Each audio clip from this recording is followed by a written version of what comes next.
Halo, ketemu lagi teman-teman di channel Hermanto Sardan ya. Kali ini saya akan membahas ACST ya, evaluasi ACST pasca right issue. 4, 3, 2, 1, stay focused and stay tuned. Jadi video ini sebenarnya wujud ya dalam tanda kutip tanggung jawab saya. Jadi setelah satu video pertama, video kedua saya bahas ACST, maka setelah proses right issue, menjelang proses right issue ya, karena isunya juga belum selesai, maka evaluasi ACST juga saya lakukan dan hasilnya saya sampaikan teman-teman. Ini untuk melengkapi seri bagaimana ACST kemarin peluang waktu right issue, kemudian ke depan seperti apa, ini saya sampaikan di sini. Oke, seperti biasa, jadi video ini tanpa intro ya, kita langsung saja ke materi supaya mempercepat karena bahasan yang akan kita sampaikan cukup panjang biar tidak habis waktu. Teman-teman seperti biasa mohon dukungan untuk share, like video ini sebanyak-banyaknya. Apapun yang ditanyakan silahkan tanyakan di komentar, semaksimal mungkin akan saya jawab. Jika belum terjawab, biasanya nanti akan saya rangkum pertanyaan-pertanyaan untuk saya hadirkan di satu video khusus, video Q&A. Ya, bagi yang belum subscribe, pastikan subscribe dan nyalakan loncengnya supaya tidak ketinggalan video-video saya yang selanjutnya. Ya, sebelum lanjut seperti biasa disclaimer ya. Bursa saham ini instrumen investasi yang mempunyai risiko. So, jadi teman-teman pastikan mengerti bahwa di bursa saham ada risiko dan teman-teman bisa memanage risikonya masing-masing dengan baik ya. Semua materi, informasi dan analis yang saya sampaikan di sini murni opini dan pendapat pribadi tanpa ada maksud apapun. Ingin mengeruk keuntungan? Oh, pasti tidak ya. Saya sebelum mempunyai channel YouTube, saya sudah memuaskan di bursa saham. Jadi untuk apa saya bikin YouTube kalau hanya untuk memanfaatkan keuntungan? Tentu tidak mungkin ya. Justru channel ini wujud partisipasi saya untuk sosialisasi, memberikan ilmu-ilmu yang pastinya saya sudah evaluasi bahwa apa yang saya sampaikan ini jarang sekali disampaikan di channel-channel lain dan unik. Memang materi-materi khusus yang tidak ada di channel lain ya. Selanjutnya tidak ada rekomendasi jual dan beli ya, pasti itu instrumen apapun atau saham tertentu tidak ada. Yang terakhir adalah objektif dari video ini sebenarnya satu, yaitu berbagi informasi dan edukasi. Jadi ini harus teman-teman ketahui ya. Sekarang kita lanjut. Nah, sebelum membahas data dan fakta tentang ACST pasca RI ya. Jadi video saya ini sebenarnya teman-teman nanti mengerti. Suatu emiten itu, right issue itu apa sih? Right issue itu seperti apa? Setelah right issue itu yang terjadi dengan kondisi keuangan seperti apa? Teman-teman mungkin banyak yang belum mengerti, terutama yang baru-baru ya. Nanti di sini akan saya sampaikan. Tapi sebelum ke sana, nah banyak sekali nih teman-teman yang nyangkut di ACST, nyangkut. Nah, ini nyangkutnya sudah nyari-nyari kesalahan orang gitu loh ya. Jadi alangkah lebih baiknya coba kita evaluasi dulu nyangkutnya kenapa.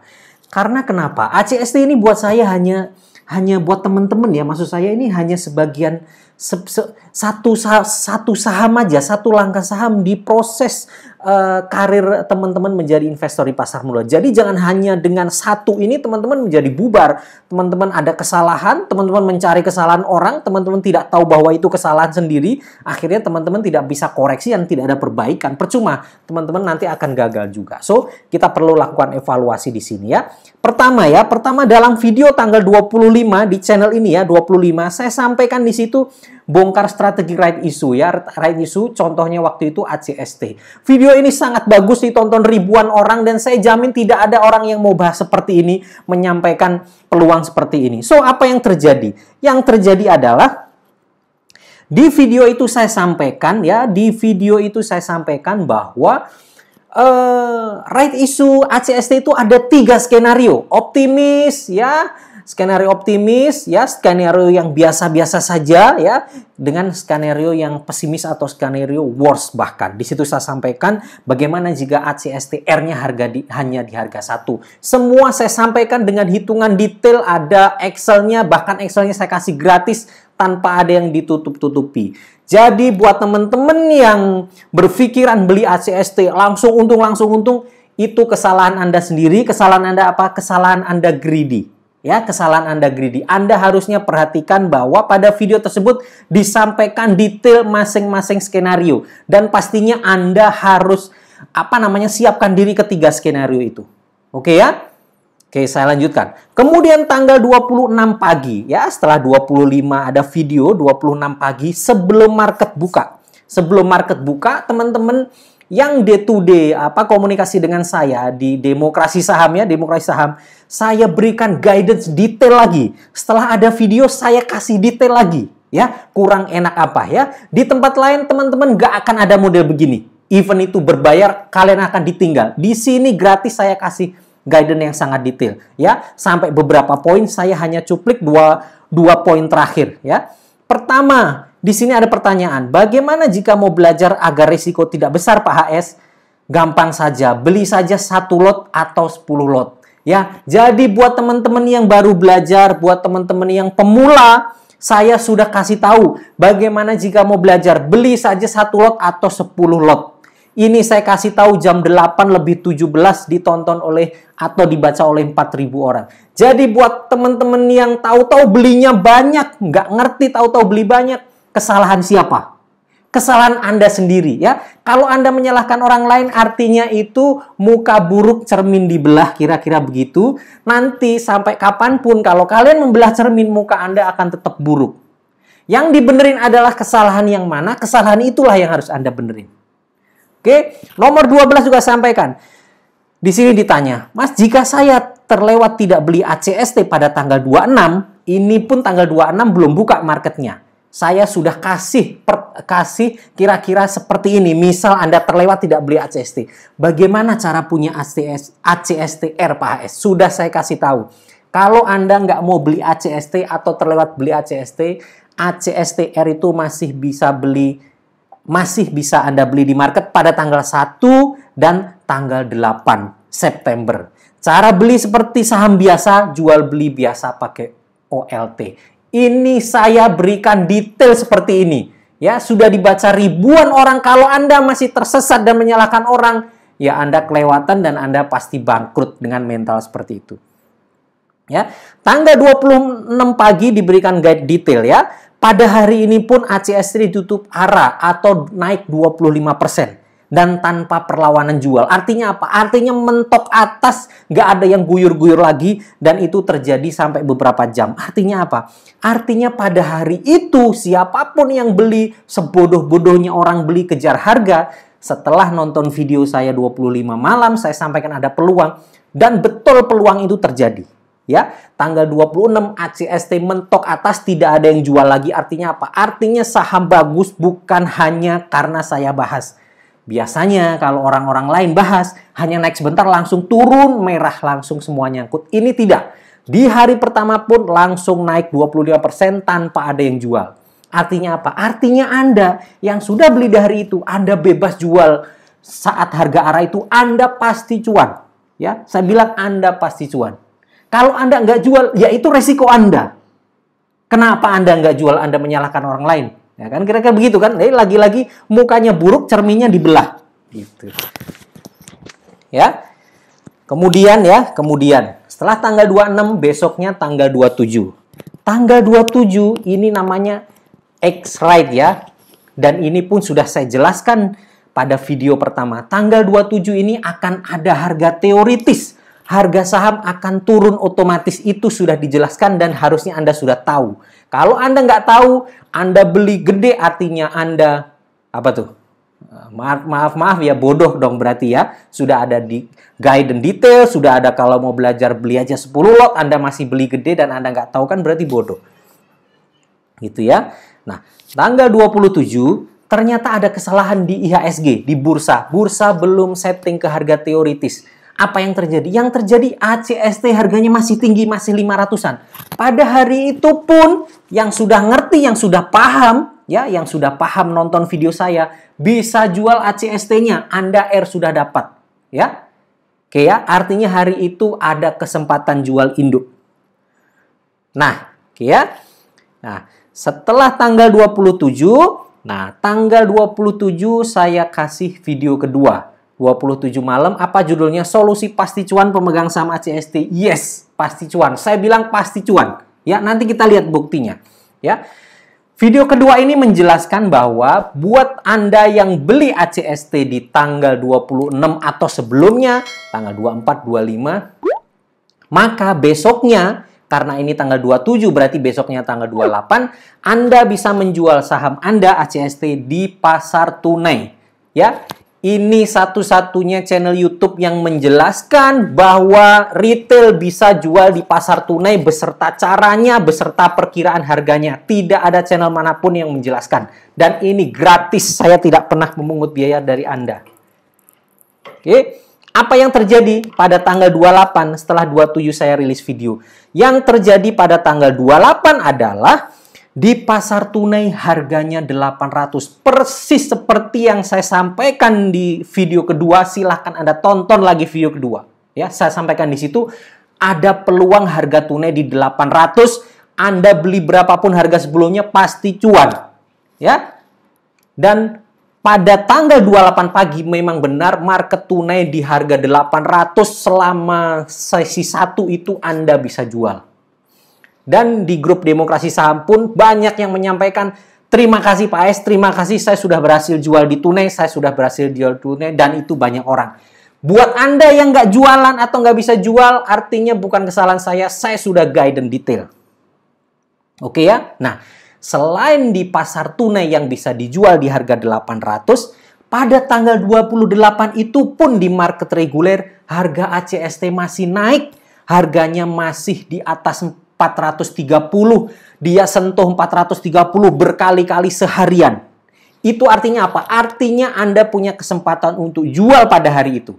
Kalau Anda nggak jual juga, itu berarti Anda yang salah, Anda yang tidak manfaatkan kesempatan. Kalau Anda menyalahkan orang lain, lagi-lagi muka buruk cermin dibelah. Ya.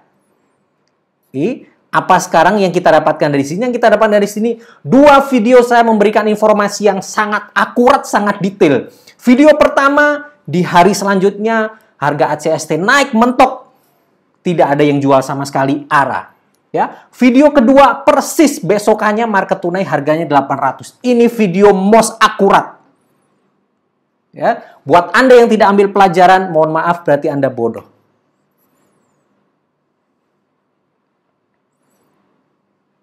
Oke, saya evaluasi lagi sekarang ya.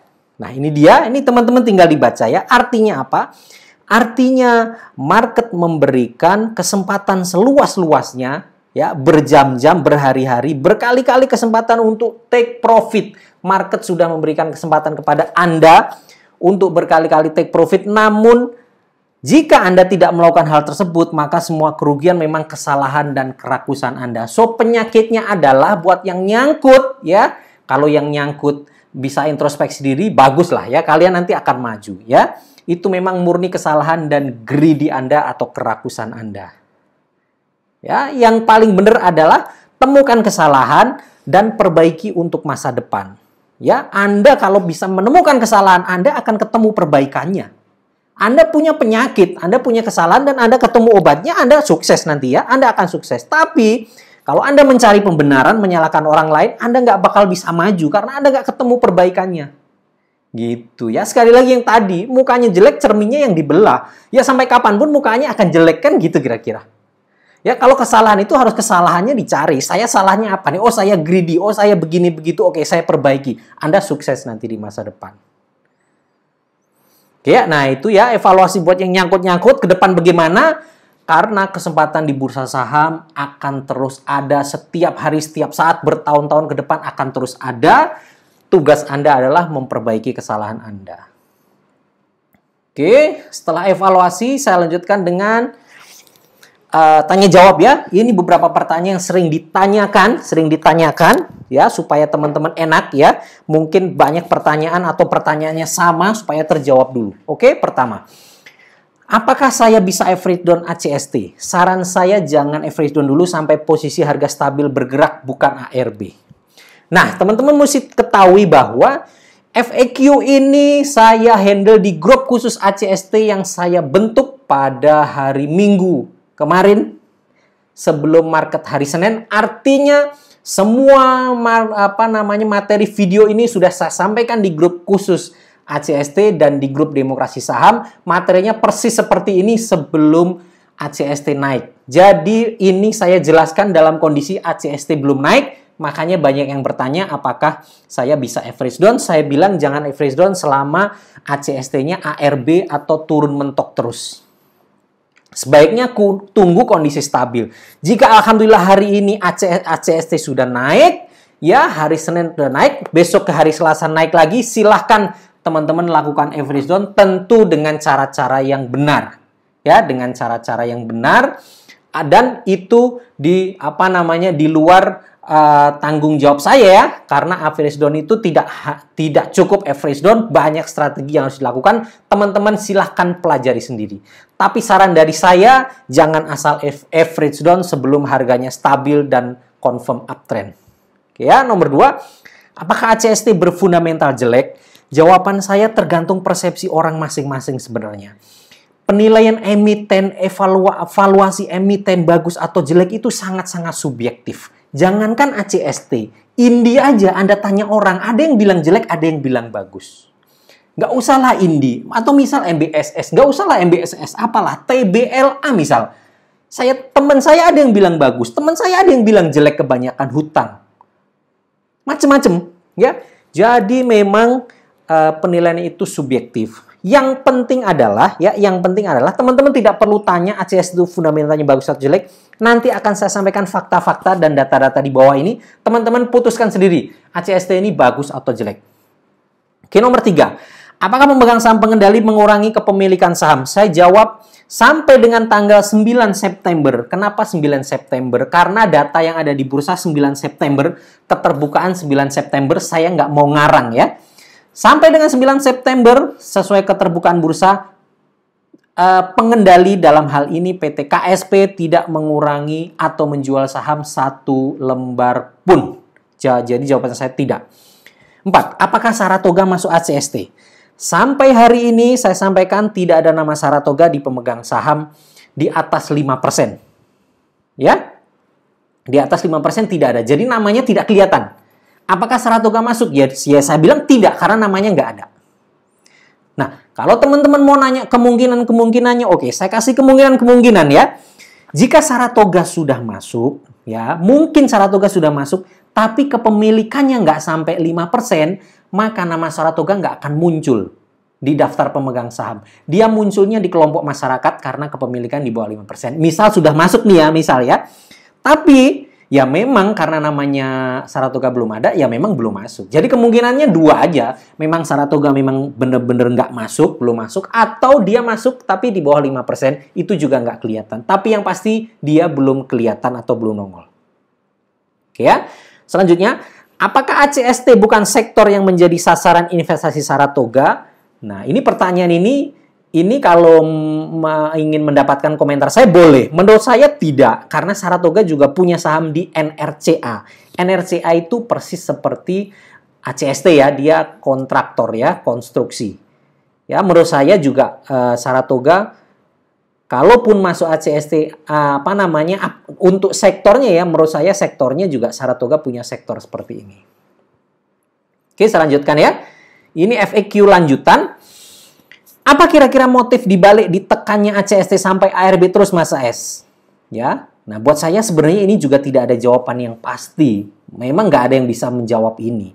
Yang bisa kita lakukan ya hanya sebatas menebak-nebak atau analisa sebenarnya. Saya pun tidak mau menebak-nebak. Ya, yang pasti nanti saja kita lihat kenapa motifnya sampai dengan ACST ini diperdagangkan dengan normal dan ternyata saat ini normal. Tinggal kita tunggu saja, hanya hitungan waktu saja itu. Ya. Nomor 2, kenapa pihak bursa tidak keluarkan UMA Mas AS sampai 4 kali ARB? Oke, pengalaman saya untuk saham-saham yang sedang ada corporate action ya. Corporate action biasanya RI atau private placement. Itu ARB ataupun ARA-nya itu nggak dibatasin. Artinya bebas-bebas saja biasanya pada saat corporate action. Karena memang kadangkala harga saham di market butuh disesuaikan dengan kondisi rencana aksi korporasinya. Jadi menurut saya kenapa belum di UMA ya karena sedang RI itu ya. Mungkin sampai 5 kali atau 6 kali pun mungkin nggak akan di UMA. Tapi yang kita lihat hanya sampai 4 kali ya, kira-kira begitu. Nomor 3, apakah berita proyek ACST itu benar? Nah, ini ada pertanyaan ke saya. Dia sambil kasih link berita, ada menyatakan ACST ini dapat proyek. Dia bertanya kepada saya, Mas S, proyek ini benar atau hanya proyek yang untuk supaya retail masuk aja? Menurut saya enggak ya. Menurut saya itu juga dari bisnis kalau nggak salah. Bisnis.com, menurut saya proyek ACST memang bener lah. Ini kan perusahaan-perusahaan bener ya, perusahaan grup Astra, nggak ada yang tricky-tricky, nggak ada yang aneh-aneh ya. Antara proyek dengan bagaimana saham di bursa itu ya silakan dihubung-hubungkan. Tapi buat saya berita ada proyek ya memang ACST punya proyek ya. Setelah apa kira-kira seperti itu. Nomor 4, apakah setelah turun ini akan diangkat kembali? Nah, itu tidak bisa saya jawab ya, dan tidak ada yang bisa menjawab hal itu ya. Saham naik turun tergantung market, kita tidak bisa menjawab. Yang bisa kita lakukan adalah antisipasi saja atau plan saja. Kalau turun kita bagaimana, kalau naik kita bagaimana. Oke, itu ya. Nah, ini sudah ya. Jadi tadi evaluasinya sudah buat yang nyangkut supaya sadar, supaya benar ke depan bagaimana. FAQ juga sudah, pertanyaan yang sering ditanyakan sudah, semoga bisa menjawab semua pertanyaan. Sekarang saya lanjutkan dengan data dan fakta evaluasi kondisi pemegang saham ACST pasca right issue. Ini ya, pemegang saham ACST pasca right issue. Ini ya. Yang ini, yang posisi ini ya, posisi ini per 31 Juli ini artinya sebelum right issue. Ini sebelum right issue, ini saya dapatkan di prospektus ya, saya nggak ngarang lagi-lagi, saya nggak ngarang, ini saya dapatkan di prospektus. Kemudian ini ya, apabila seluruh HMETD yang ditawarkan atau saham baru yang ditawarkan diambil oleh semua pemegang saham, maksudnya semua pemegang saham ini ngambil haknya, maka susunannya seperti ini, kira-kira begitu ya. KSP kalau ambil semua, kepemilikan dia tetap sih ya 50-12 semuanya tetap ini, maka posisinya seperti ini, jumlahnya seperti ini, gitu ya. Ini sebelum RI, ini setelah RI jika semua pemegang saham mengambil. Ya, ini yang ada di prospektus. Sekarang kita lihat. Saya mendapatkan data ini dari Stockbit ya, Stockbit karena di Stockbit itu ada fitur insider, artinya dia bisa memberikan laporan perubahan kepemilikan secara lebih cepat tanpa menunggu keterbukaan informasi mengenai perubahan ya, yang per bulan tuh yang baru dilaporkan, tapi ini ada data yang bisa lebih cepat kita baca ya. Ya, ini guidance buat teman-teman cara membacanya ya, supaya bisa kita lihat ya. KSP ya, Karya Supra Perkasa, ini pengendalinya ya, pengendalinya berapa saham dia per tanggal 9 September atau setelah right issue ya. Setelah right issue kepemilikan dia, nih lihat ya teman-teman ya. Ini tanggal 8 sama ya jumlahnya ya. Teman-teman jangan lihat persennya, tapi lihat jumlahnya. Nanti saya kasih tahu kenapa harus lihat jumlahnya ya, ini ya. 3219 ya, 3219005 ya. Kita lihat berapa jumlahnya. Nih ya. 3219005. Persis ya, sama ya. Sama persis ya. Tuh.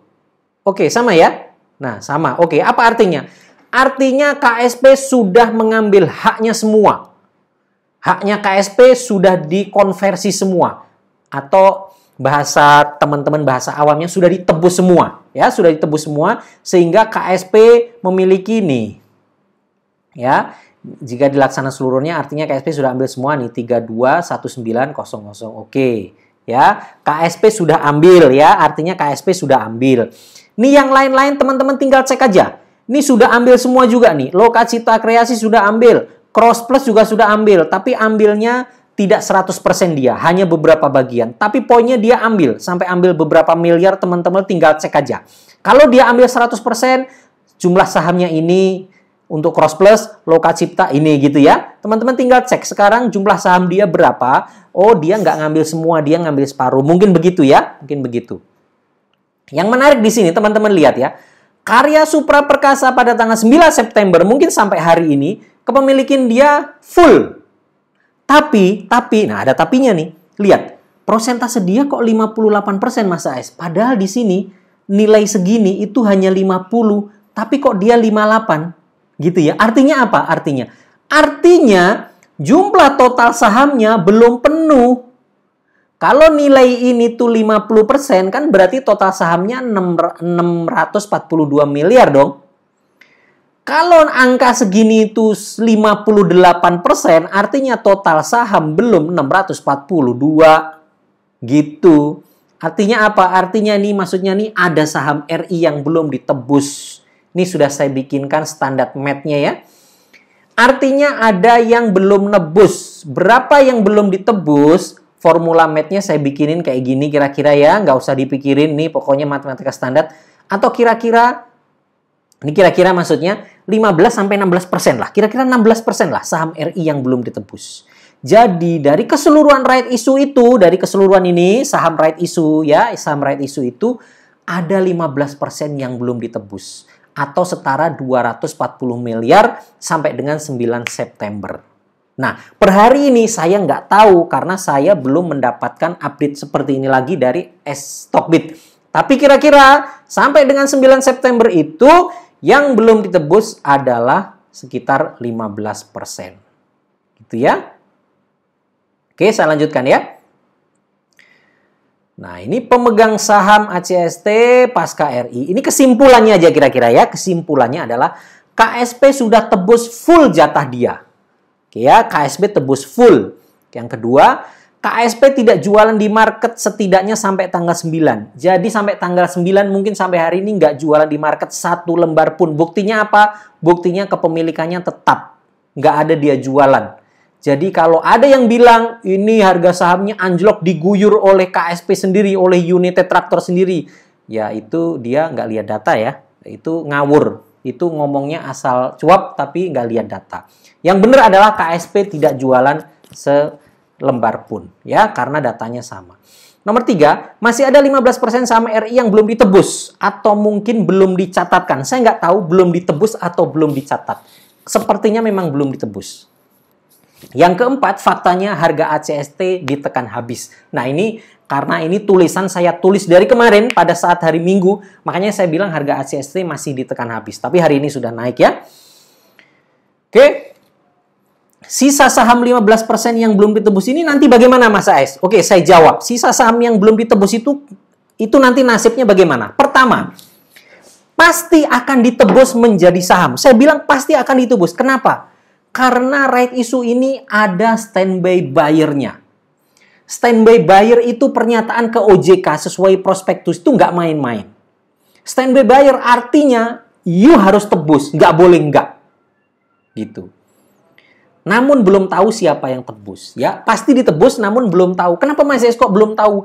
Masalahnya pada beberapa hari lalu ada rilis atau ada berita yang menyatakan atau menulis dia mencuplik pernyataan dari corporate secretary-nya ACST yang kemungkinan sisa saham yang belum ditebus akan ditebus pihak ketiga. Tok, waktu itu begitu. Karena waktu itu corporate secretary ditanyain apakah Saratoga masuk, dia nggak tahu, saya nggak tahu, yang pasti KSP standby buyer dan ada pihak ketiga yang masuk. Nah, pihak ketiga itu siapa? Dia nggak menyampaikan, saya juga belum tahu, kita tunggu saja, tidak perlu menebak-nebak. Oke ya, nomor 2, kapan akan tahu Mas AS? Kapan akan tahu? Maksimal tanggal 15 lah atau tanggal 16. Kenapa? Karena tanggal 15 itu sesuai prospektus adalah jadwal KSP sebagai standby buyer untuk melaksanakan haknya. Artinya jika sampai tanggal 15 September tidak ada yang menebus, nggak ada pihak ketiga menebus sisa 15% ini, maka KSP otomatis akan tebus. Jadi tinggal kita tunggu saja, nunggunya ya paling tanggal 16 lah sudah ketahuan siapa yang ambil sisanya itu. Kalau yang ambil ini big fund gede yang terkenal, ya pasti menurut saya terbang HCST. Oke, nomor 3 ya. Apakah jika sisa saham ini dibeli Saratoga semua, maka nama Saratoga akan muncul? Yes, nama Saratoga nanti akan muncul kalau dia ambil 15%. Karena di atas 5%. Nanti nama dia muncul tuh di daftar pemegang saham begini muncul. Oke, itu ya teman-teman ya. Nah, itu kondisi pemegang saham pasca RI. Pengendali masih ada 15%. Kita tunggu siapa nanti yang akan membeli ini. Tinggal tunggu waktu saja, tinggal menghitung hari saja, tanggal 15 atau tanggal 16. Oke, ini adalah posisi saham, kepemilikan saham ya. Sekarang saya lanjutkan posisi keuangan ACST pasca right issue. Ini posisi keuangan ACST pasca right issue. Lagi-lagi ini data saya ambil pertama dari prospektus right issue-nya ACST, kedua dari laporan keuangan semester 1 atau 2 kuartal 2020. Jadi saya nggak ngarang, saya nggak asal cuap. Semua by data, semua by fakta. Ya, saya nggak pernah ngarang, semua saya gunakan data yang ada. Oke ya, ini sesuai prospektus. Ini, nah kalau teman-teman buka prospektusnya ACST, ada section ya, ada halaman namanya itu penggunaan dana right issue. Nah, penggunaan dana right issue itu untuk apa? Untuk ini. Oke. Penggunaan dana right issue digunakan untuk membayar hutang, melunasi sebagian hutang kepada kreditur. Krediturnya siapa? United Tractor. Oke ya. Berapa saldo pinjamannya sampai dengan 15 September 2020? Perkiraannya ya sampai tanggal 15 ini. Kenapa kok tanggal 15? Karena penebusan terakhir itu tanggal 15. Jadi dapat uangnya tanggal 15. Gitu loh men ya. Jangan bingung lah. Perkiraan saldo itu 2 triliun. Sekitar 2 triliun 41 miliar. Kemudian saldo pokok pinjaman terutang setelah pembayaran. Jadi ini saldo utang saat ini. Nanti dibayar pakai duit RI. Setelah duit RI masuk nih, duit RI ini ya.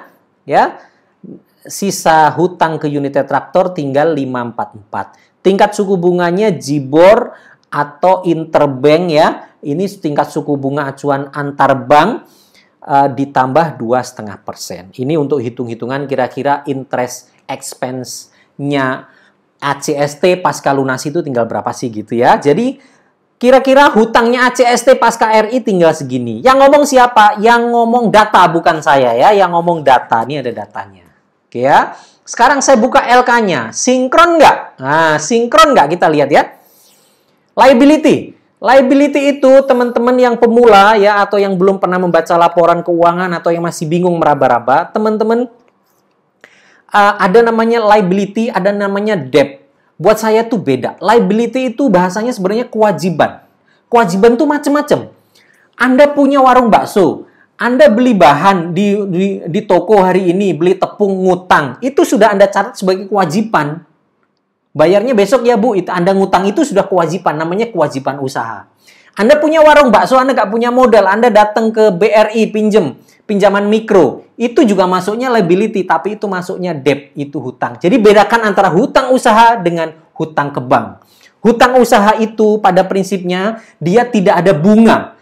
Anda utang tepung atau utang apalah ke warung. Bu, ini berapa harganya? Saya ngutang dulu ya, bayarnya seminggu. Oke, harganya 5.000 Pak. Atau 500.000 Pak. Anda ambil 500.000. Sebulan lagi Anda bayar ya 500.000. Gitu. Tapi beda dengan bank. Bank ada biaya bunga. Nah, yang teman-teman yang bingung itu, yang sering bingung adalah membedakan antara liability dengan debt. Jadi kalau hitung di DER ya, debt equity ratio, teman-teman suka bingung, masa si perusahaan ini nggak ada hutang, liability-nya kan banyak. Nah, yang masuk ke debt equity ratio itu adalah hutang-hutang berbunga. Ya. Atau istilahnya interest bearing debt. Hutang-hutang yang ada bunganya baru masuk DER. Kalau hutang usaha nggak masuk gitu ya. Sekarang kita hitung ya. Liability jangka pendek, ada hutang usaha, bla bla bla. Saya cari hutang bank aja. Yang debt, saya cari debt. Hutang bank nggak ada. Jadi ACST sudah tidak punya hutang bank. Ya, ada nih hutang bank jangka pendek kecil sekali. Ya, cuma 26 miliar saya anggap kecil lah. 26 miliar bunganya kecil. Ini juga pasti sebentar lagi dilunasi. Nggak signifikan ya. Yang gede ini 2 triliun. Pinjaman dari pemegang saham 2 triliun 41. Jadi sama ya. Tuh, sama ya. Ini nggak sekedar cuap ya. Ini prospektus dengan LK sama. Oke. Oke, jangka pendek ada hutang 2 triliun. Sekarang kita lihat jangka panjang. Jangka panjang nggak ada hutang sama sekali. Ini lihatin ya, nggak ada ya. Hutang bank, hutang apapun nggak ada ya. Liability sewa pembiayaan ini kecil sekali ya. Pinjaman lain ini kecil. Nah, ini bukan debt. Oke, jadi debt-nya ACST hanya 2 triliun. Oke, catat ya, hanya 2 triliun. Oke, sekarang kita ke next slide. Oke, pertama, jumlah dana yang akan diterima ACST RI ini adalah sekitar 1499 triliun dikurangi biaya 3 miliar menjadi 1496. Ada persis di sini ya, nih 1496 ya. Oke. 1496 ya 1,496 triliun. Nomor 2, sesuai prospektus RI digunakan untuk bayar hutang ke pemegang saham. Posisi per 30 Juni, saldo hutang ACST ini posisi per 30 Juni di LK ya. Saldo ACST ke pemegang saham 2,041 triliun ya. Ya. Terus kemudian yang terjadi, nah ini ada pencatatan akuntansi supaya teman-teman nggak bingung. RI itu kan dapat uang, keluarkan saham. Yang terjadi di laporan keuangan apa nih? Saya ajarin akuntansinya. Ya, tuh, kurang enak apa? Ini channel the most complete, the most detail, ya, the most insight di stock market channel. Ya, Anda nggak akan diajarin persis detail seperti ini. Oke, yang akan terjadi adalah saat perusahaan terima uang masuk itu di jurnal, di akuntansinya itu kas di debit, artinya kasnya bertambah, ya. Kemudian modalnya bertambah, modalnya dikredit, ya. Kalau modal bertambah itu dikredit. Jadi kas pada modal gitu ya, bahasanya ya, kas debit pada modal kredit sebesar 1,496 triliun. Jadi kasnya bertambah, modal sudah bertambah. Oke. Langsung kan uangnya itu kan langsung dibuat bayar hutang tuh. Oke ya, setelah bayar hutang apa yang terjadi? Setelah bayar hutang, hutangnya berkurang dong, dibayarin. Oke ya, hutang berkurang di debit, pada kas berkurang di kredit. Jadi hutangnya berkurang debit, kas berkurang di kredit. Nilainya sama, 1496. Sehingga setelah RI, posisi modal ACST menjadi 1530T. Dari mana Mas CS? Ya dari sini. Kan modalnya bertambah tadi. 1496 ditambah modal saat ini. Kalau tidak salah modal saat ini tinggal 35 atau 36 miliar pada LK itu bisa dilihat. Ya, setelah ditambahin ini maka modalnya ACST menjadi 1530 triliun. Dan total hutang berbunga atau debt ke pemegang saham plus sisa hutang bank jangka pendek yang tadi saya sampaikan ya. Ini plus ada sisa nih hutang bank jangka pendek sedikit ya 20 miliar. Maka menjadi 570 miliar.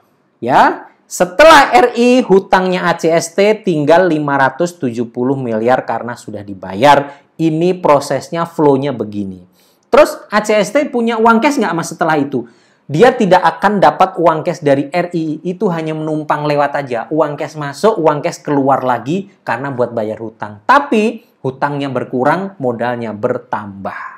Kira-kira begitu ya, teman-teman ya. Jangan bingung ya. Nah, ini kan simple saja ini. Oke, ini kesimpulannya ya. Kesimpulannya, dengan posisi ini ya, maka DER ya, Debt Equity Ratio ACST pasca right issue adalah 570 dibanding 1530 triliun. DER itu rumusnya debt dibagi equity. Ya.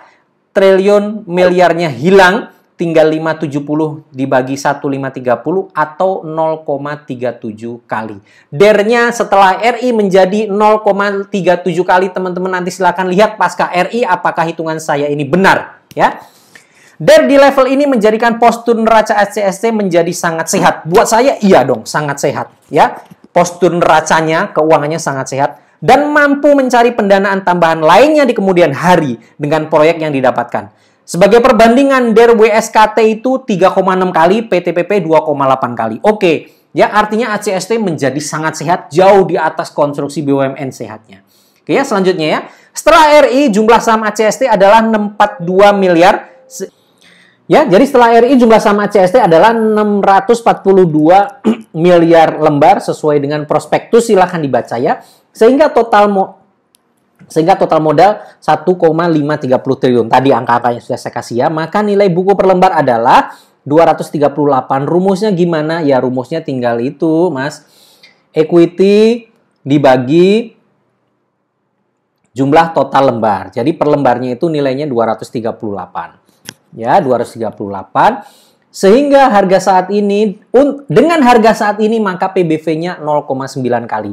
Harga saat ini berapa? 216 ya. Ini saya susun ya, materi ini saya susun pada saat harganya masih ARB di 216, BV-nya tuh PBV-nya 0,9 kali.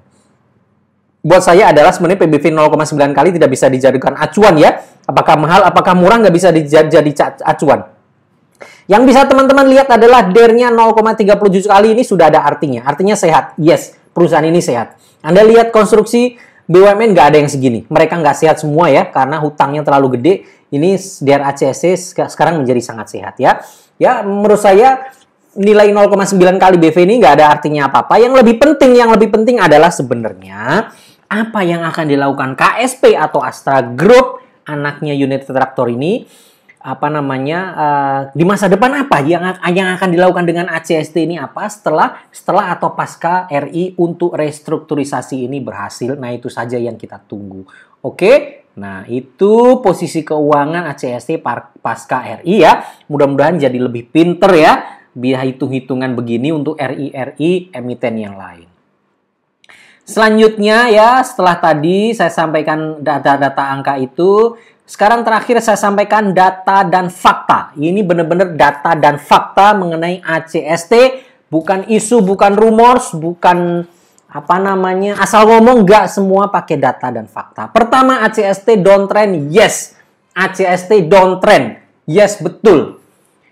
Perusahaan jelek ini masa downtrend parah, perusahaan busuk, bla bla bla. Ya, Anda kalau mau ngomong jelek, ngomong busuk, tentu acuannya bukan harga saham dong, acuannya kinerjanya mesti dilihat semuanya dulu gitu ya. Tapi kalau ngomongin downtrend, iya downtrend. Semua saham yang kinerjanya jelek udah pasti downtrend. Teman-teman lihat Indika ya, teman-teman lihat Indika ya. Waktu batu bara bagus tuh sebelum 2014 itu, 2013 harganya 4.000, 5.000. Waktu 2015 di berapa? 100. Di 100.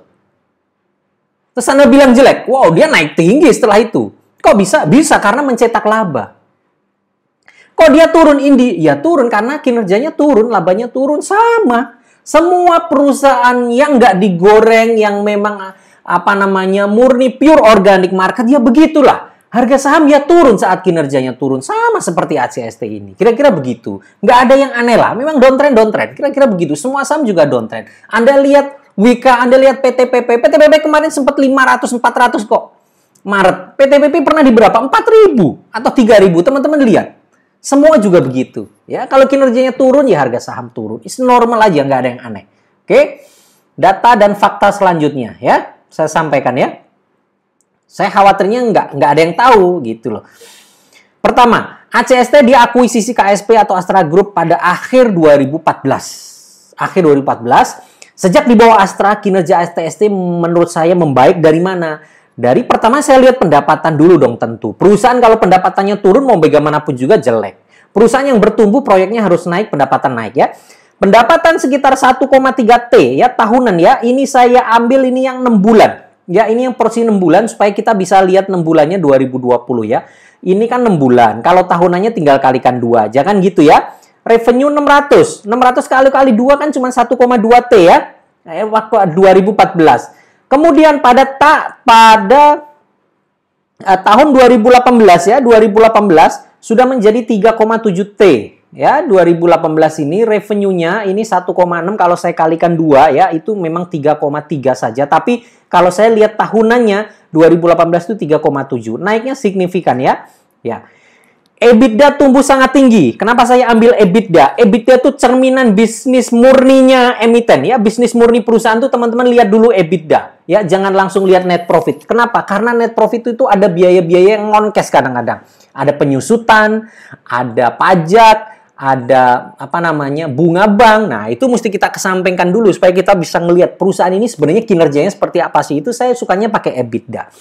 EBITDA tumbuh sangat tinggi ya, dari 180 miliar di tahun 2014. Ya, kita lihat di sini ada EBITDA ya, nih EBITDA ya, EBITDA di bawah net profit EBITDA. Tahun 2014 ya. 2014, 2015 ini pasca habis akuisisi juga rendah banget ya. Kalau saya kalikan 2 nih 2000 cuman 80 miliar ya. Ya, 80 miliar. Lalu EBITDA di 2018 berapa? EBITDA di 2018 367. Lompatnya jauh, ya. Artinya apa? Artinya kinerjanya sangat jauh. Sangat bagus ya. Kenapa kok net profitnya jelek? Karena bunga banknya terlalu besar ya. Pada tahun 2018 saja ACST ini membayar bunga bank sampai bunga pinjaman ya, pinjaman sampai 116 miliar. Ya, karena waktu itu hutangnya terlalu besar. Lah kalau nanti hutangnya udah habis tadi, udah dilunasi, mungkin tuh sisa 500 miliar sebentar lagi juga dilunasi kali. Kalau ada uang masuk, dilunasi beres, nggak ada hutang. Kalau nggak ada hutang, nggak bayar bunga begini, kenceng. Ya, net profitnya kenceng, harga sahamnya juga pasti kenceng gitu loh. Ya, teman-teman mesti tahu nih, EBITDA-nya tumbuh tinggi loh. Ya, pertumbuhan EBITDA ini ya dari hanya segini menjadi segini nih tingginya ya. Ya, menjadi sangat tinggi ini. Ini mengalahkan Wika, ya perusahaan BUMN paling bagus menurut saya, konstruksi BUMN paling bagus, kalah pertumbuhan EBITDA-nya sama ACST, kalah. Ini data yang ngomong nih, data dan fakta. Pertumbuhannya kalah. Saya ngomong pertumbuhannya ya. Artinya apa? Artinya selama dipegang KSP atau di bawah Astra, kinerjanya ACST membaik gitu. Kenapa harga saham turun? Saya nggak tahu, itu market yang menentukan. Cuman mungkin menurut saya memang semua pada waktu tahun 2017-2018 itu semua saham-saham konstruksi turun ya. 2019 juga lanjut turun. Sepertinya saat itu kan memang sentimen negatif untuk perusahaan konstruksi di saat Indonesia pemerintah kekurangan cash segala macam, proyek-proyek berhenti. Nah, itu sepertinya sentimen negatif. Tapi kalau Anda lihat data nih, ini data yang ngomong EBITDA-nya tumbuh tinggi. Pertumbuhannya sangat tinggi EBITDA. Oke, saya lanjutkan nomor 3 ya. Net profit juga tumbuh dari 5 miliar tahun 2015 menjadi 73 miliar tahun 2018. Tumbuh kok. Ya. Untuk 2019 memang sudah mulai merugi karena bisnis konstruksi mulai melambat, termasuk beban bunga ACST yang sangat besar. Makanya ini tentu oleh KSP juga sudah ditangkap. Ini kalau hutangnya nggak dilunas-lunasi, ACST akan terpuruk terus. Bener, hutangnya dilunasi. Ya. Oke, nomor 4. Ini yang mungkin tidak pernah tahu juga teman-teman. Sejak diakuisisi Astra, ACST tidak pernah absen bagi dividen. Tidak pernah absen, hanya tahun ini absen. Kenapa? Karena kemarin rugi, nggak ada yang dibagi. Nggak pernah absen loh bagi dividen. Perusahaan busuk, perusahaan jelek. Wah, mana ada perusahaan busuk jelek bagi dividen tiap tahun? Mana ada lah. Nggak ada. Ya, ini juga teman-teman mungkin banyak yang belum tahu. ACST tidak pernah absen bagi dividen. Walaupun yieldnya memang rendah ya. Yieldnya cuma 1-2% kecil, tapi tidak pernah absen bagi dividen. Oke, nomor 5. ACST mencatatkan arus kas yang positif pada 2020. Di masa sulit seperti ini, ACST kasnya masih positif. Ya, ini bahkan mengalahkan semua konstruksi BUMN yang cash flow-nya negatif. Semua konstruksi tahun ini cash flow negatif. ACST positif. Silahkan lihat di laporan arus kas. Positif. Bahkan positif itu pun dia masih bisa melunasi hutang bank.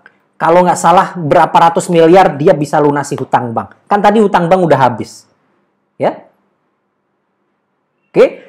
Ya, itu data dan fakta ACST. Kalau teman-teman nanya ACST fundamentalnya bagus atau jelek, silahkan diinterpretasikan sendiri. Silahkan teman-teman menilai sendiri. Tapi ini data dan fakta yang saya berikan. Ini benar-benar sesuai dengan data. Saya nggak asal cuap, saya nggak asal ngomong. Ini sesuai data. Oke, saya lanjutkan ya.